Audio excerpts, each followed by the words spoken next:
Hey, well, welcome to a bonus episode of the Rusty George podcast. And I'm joined here with my friend Ted Wright. Ted, and not Ted Wright that was on Caddyshack. May he rest in peace. This is a different Ted Wright. And Ted, thank you so much for joining us. For those who are not watching this on YouTube, Ted is a man with black skin, but he provides so much wisdom to me about what that means and just dealing with race in our country. And he and his wife have been huge contributors to our church through their service and work and prayers and leading a small group and incredible stuff. So, Ted, welcome. Good to have you on the podcast. Thanks for being here. Thanks for having me, Rusty. It's always a pleasure to see and speak to you. Yeah, so people can probably tell right away from your accent that you're not from around here. So you are from the Bahamas. Yes. What was it like to grow up there? Um, I would say it's not so much different from here because one is proximity. It's right off the coast of Florida, so we were always around or in Florida, so we get a pretty good perspective. And two, it's a very conservative atmosphere. So I think that it's not that different from many states, I would say, Hmm. as far as just the culture. So those of us that have only been to the Bahamas on vacation, we just assume it's all like, cruise ships and beaches and that kind of stuff. But you Oh probably no, saw a little bit of a different world. Is that right? absolutely. It's a lot more than that. It's a lot more. It's a very service oriented culture. Um, uh, it's a there's a lot of middle class. There's a lot of middle class, upper middle class. So it's a pretty thriving economy. Hmm. But like I said, it's a unique perspective. So when did you move to the United States? Of probably 30, almost what 30 years ago or so, Oh, so you almost were 30 years five. ago.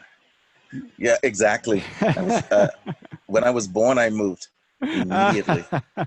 That's good. So you've been stateside for 30 years then. So, I mean, you know, obviously, I mean, this is pretty much obviously home for you. But you were Absolutely. telling me earlier, you go back and forth from time to time just to see family. And here you're in the minority, there you're in the majority. What's that feel like? You mentioned that it's a palpable feeling the moment you get Very off the powerful. plane. What's that like? Yeah, if I could liken it to when we use the term first world and third world countries. Well, a first world feel is one where you you feel you'll feel a lot more valued as far as your opinions. Um, your The tolerance level with you is a lot different.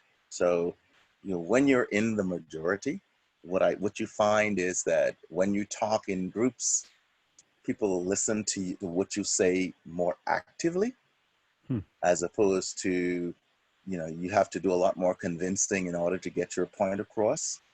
And secondly, the tolerance level is different. So tolerance in the sense that, with an example would be like a friendship. Hmm. Um, you you walk a thinner line when you're the minority. So, Hmm. and part of it has to do with I think part of it is just ignorance on all parties' part. When I'm in the Bahamas, I can have conversations and disagreements with individuals, and those disagreements don't end our friendships. Here, Hmm. you walk such a thin line sometimes that, if you have a falling out with an individual, the friendship could end very, very quickly because the tolerance level is very different when you mix races. So I'm talking Hmm. interracial friendships, interracial relationships. So, knowing what you know now, having walked both sides of the majority minority issue, dealing with the issues that we're dealing with right now in America, let's stick with that first of all. Sure. What things have you learned are helpful or even difficult when it comes to majority minority positions before we even get into race issues? Uh, what have you found works in helping converse with the other side, so to speak? I think tolerance is very important. When you converse with, I'll just use a white person as an example, just to keep it very generic, white, black. Um, you have to actively or intentionally say to yourself that the other person may be ignorant to certain things about, sensitivities to you, and you have to accept that those ignorances, because they go both ways, are sensitivities that you will just have to learn and understand. So I think learning and understanding, as well as immersing yourself in people of different cultures, backgrounds, creed, religions, break down a lot of those barriers and allow for the tolerance. So if Rusty were to crack a joke about something and say something like, "Oh, Ted is from Barbados," some people, of course, when they hear Bahamas or something like that, some you know, rather than saying, "Oh well, we're those are different cultures, we're different," blah blah blah, and getting upset. Part of it could be people just don't know any different. So you have to be tolerant of differences because it allows people to be comfortable Hmm. and not be overly sensitive to everything. Because I think it puts a void between that relationship and makes it harder. You want to make it easier for a white person to get to know you Hmm. and vice versa. You mentioned the word ignorance. I thought that was a great choice of words. And I'm learning how much I don't know through this whole process. What do we not know? Speak to white America right now. What do we not know? What are we, or are we mostly ignorant about?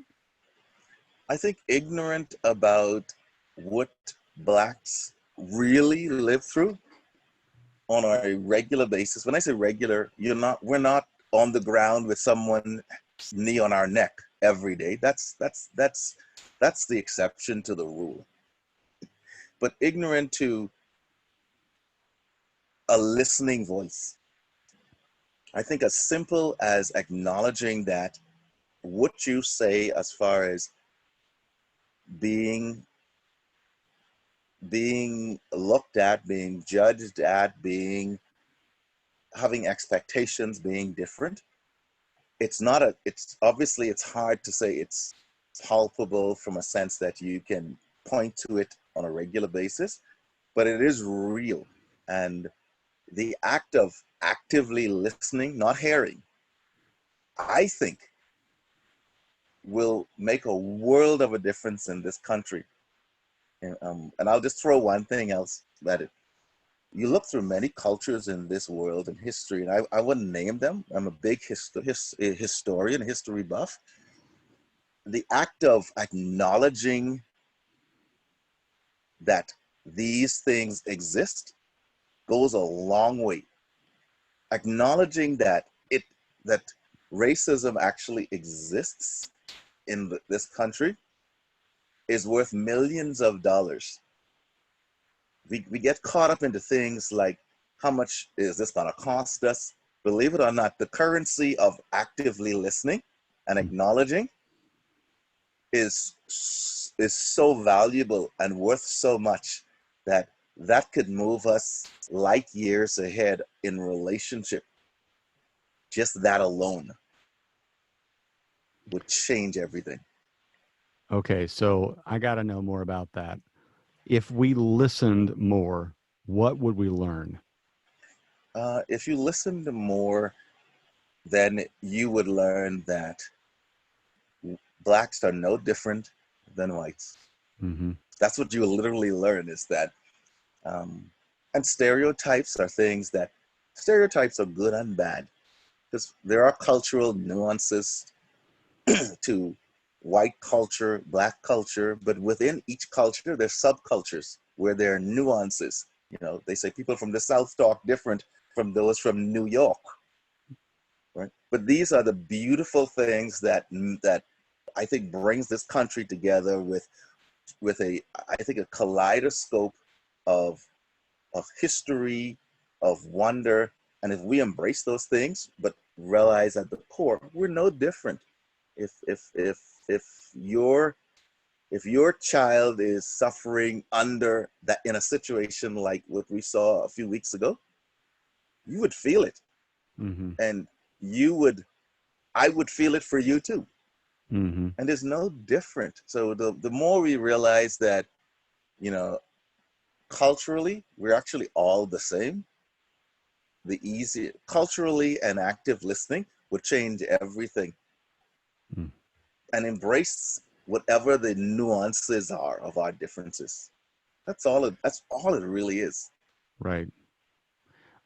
Do you think that, well, first of all, let's start with this racial tension. I mean, obviously, we see evidence of that in the streets right now. But to those out there that think this is not that big a deal, this is a few people that got upset over something that was horrific, but let's not destroy buildings and make a big deal about this and have sweeping reform. And we just need to get back to normal. What would you say to that? I would say there's some truth and non-truth in those statements. The truth, I think, is, you know, we should not be destroying buildings because somebody's going to pay for it, and chances are it's going to be us long Right. term, Right. because collectively we're going to pay for it. Mm-hmm. So that's not the answer. The As far as there are bad apples, and there are bad apples in all professions, not just police. So we need to make a distinction between bad actors and an entire institutions, because there are bad actors in every profession and in every institution. The idea is, from a democracy perspective, we want everyone to be able to not have to fear the bad actors wherever they may be. So in order to tend to deal with bad actors, you need to have sufficient deterrence in order for that to happen. You know, you think of back in the Cold War days, the reason why we never went to war with the then Soviet Union is because we all had nuclear arsenal and nobody wanted to be the first one to fire. So that was a deterrence by itself. Mm-hmm. We have a justice system that needs to make sure that there's enough deterrence so that the bad actors would, one, not want to be a part of an institution where the deterrence is strong enough to discourage that. And two, when it does happen, it's dealt with effectively such that nobody can feel marginalized. Mm. And lastly, if we are, it is real. And the thing is, unless you live it, it's hard to say, point to it. So unless you get to that, unless you get to the point where you, as a white person, you say, you know something, we've tried so many different things. We've tried this type of way of dealing with it, that way. Maybe if we try the listening approach and accept that it is real. Mm.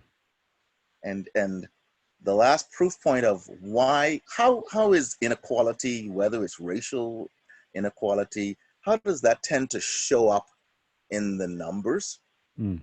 You know, it shows up, I'll say, racial inequality, gender inequality, they all tend to show up in economic inequality.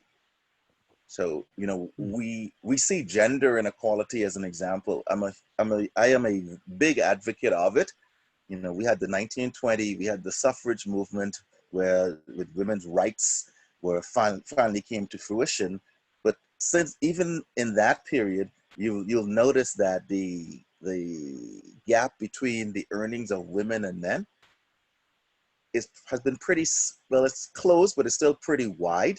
And Mm-hmm. there's no reason for that if they're doing the exact same job. So in like for like professions, we see that inequality. Mm-hmm. And so whether that's professional or not, and in racial, it still exists. Mm. So there's no, you know, if you want to get over the gender and just say black versus black, that inequality shows up. And these are like for like professions. It is actually real. You know, I work in the professional world, it's real. And the Mm-hmm. numbers don't lie. So these are not numbers that are coming from one side of the aisle. These are just government numbers. They've been there for decades throughout administrations. So they're real.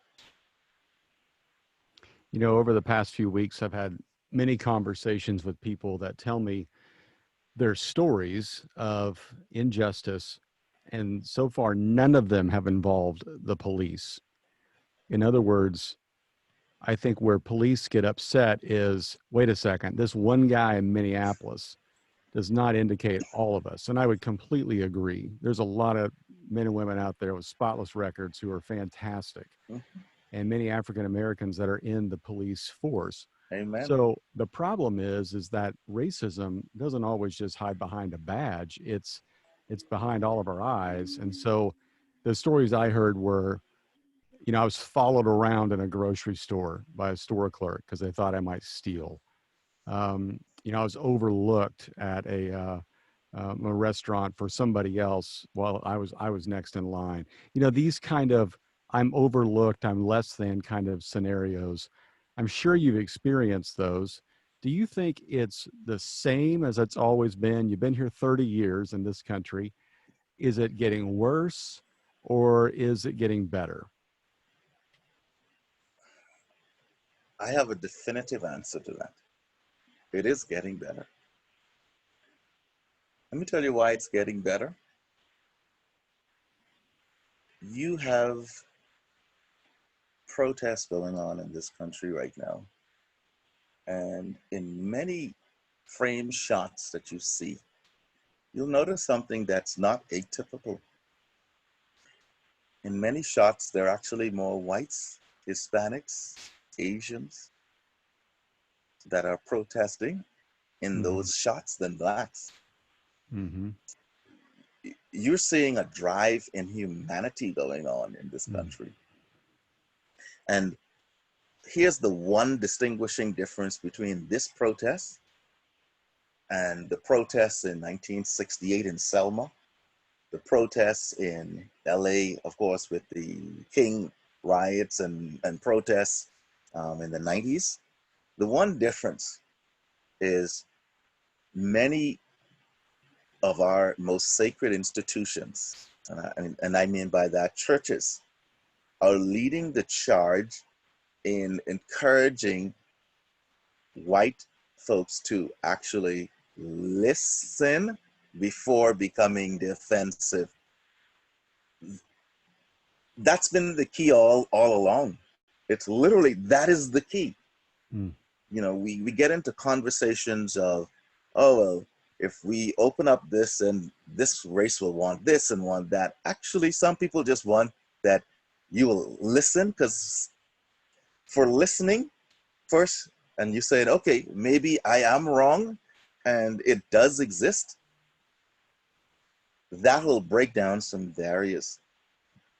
I found in our lives, my wife, me, and I, you know, if you look at our, just for example, our Facebook page, it's littered with people of different races, Mm. because we don't believe in looking at people like that. You know, I've learned a long time ago a hard lesson, which is an easy lesson of don't judge the book by its cover. Mm-hmm. I would guarantee you 90% of the time I look at somebody and I make a value judgment, 90% of the time I'm wrong, which gives me confidence. And you cannot tell a person based of their, cannot tell their character based on how they look. So I Mm-hmm. think it's different in that there's a real palpable movement. And I think that movement kickstarted things like, um, you know, the gender movement that's going on now with women. So those things are all happening at the same time. I think we are living in a time period where somebody's going to ask you and I 20 years from now, where were you? Mm. Just like 1968 Mm-hmm. or 60, you know, 68, 64, 65, Civil Rights Voting Act 65, when they're going to ask, where were you when history was being made? And were you a part of the problem or solution? Mm. your point on the police, it is spot on. There are bad actors in all profession. The thing is, one bad boss who denies a woman a promotion because she is a woman and not because of her competency is one bad boss too many. Mm-hmm. So most bosses are I would think are fair. Some may be tough, but fair. But you have enough. If you get one of them, one is too many. Mm-hmm. So one bad actor is too many. Yeah, I heard somebody say this week that that's one profession that you can't have a few bad apples. No. And I would agree. And he referenced it to, you don't want a bad apple in your doctors, and you don't want a bad apple in your law enforcement as well. And I Yeah. thought that The was pretty good. consequences can be deadly Yes, in both cases. absolutely. All right, let me ask you this. As a result of all these conversations we've been having, I think that a lot of white America has been convinced to walk across the room, so to speak, befriend somebody that looks different than them, ask them how they're really doing. I would imagine for someone like you and many others who have had bad experiences with white people and maybe a little skeptical for good reason that this is all an act, a show, or won't last long, coach me as a white person of how to talk to you so that it's authentic, it's genuine, and it's not just for show. I think it actually, if Rusty is willing to walk across the room, then I think I have enough, as much responsibility to allow him to make mistakes. Hmm. I think it goes both ways. And maybe this again is going back to from a cultural thing of coming from a place where there was, you know, racial integration was Mm-hmm. fine. You grew up with it and it's normal. But you have to be as accepting, as forgiving as a black person in order for that other person to make any inroads into your life. Because if you set up a barrier and so you start off with the premise that they're not genuine, then you've defeated their efforts to walk across the room in the first place, and you could end up with a bigger problem in the future in race relations. Mm-hmm. Because to be honest with you, you can't ask a person for a lot more in building trust than listening to me and acknowledging that what I say is real. I Mm-hmm. mean, it's almost like you're they take the first step, but you've got to take the second step, or else then you're just as much as fault 10 years down the line if it doesn't work. And the tolerance, we have to accept that prejudices is very different from being a racist. Mm-hmm. Prejudices is present with all of us. I will say some things to Rusty, who may have been born in Kansas or in the Midwest, the non-Minnesota Midwest, Yes. that may be sensitive to him, or I may find it comical, but I don't know until he tells me. But as long as he understands that that's just my ignorance, Mm. he can always whisper it to me at, you know, some Kansans may not like that. And then we move on. But you have to take sort of a semi-lighthearted approach and allow mistakes. Because Mm-hmm. when we're with our black friends or our white friends, we allow them to make mistakes, say stupid things, but the premise is it's okay. I can correct you, and it was said out of from a premise of innocence. Mm-hmm. So it's a two-way street, and I will I if the black America does not embrace that walk across the aisle, it's they have no one else to blame after that point, I think. So I think it's a welcome move. That's so good. Ted, as always, our conversations are enlightening, and I always walk away smarter than I was walking into it, except when Likewise. you talk about St. Louis Cardinals baseball. Other than that, I think we're Still pretty my well good. team. I know, I Still know. my team. Well, buddy, I really appreciate you coming on and giving us some insight. Appreciate all that you and your family do for our churches, and really appreciate your support and prayers over the years. Oh, thank you so much, Tom. You know, your family is near and dear to us. Mia said to tell you guys hello as well. And we love you and appreciate you. And thank you so much for leading the charge as a church in making a real life difference. Well, thank you, Ted. And thank you all for listening and maybe watching this on YouTube. And so grateful for all the support of the podcast. And we will be back soon with a new episode. Thank you.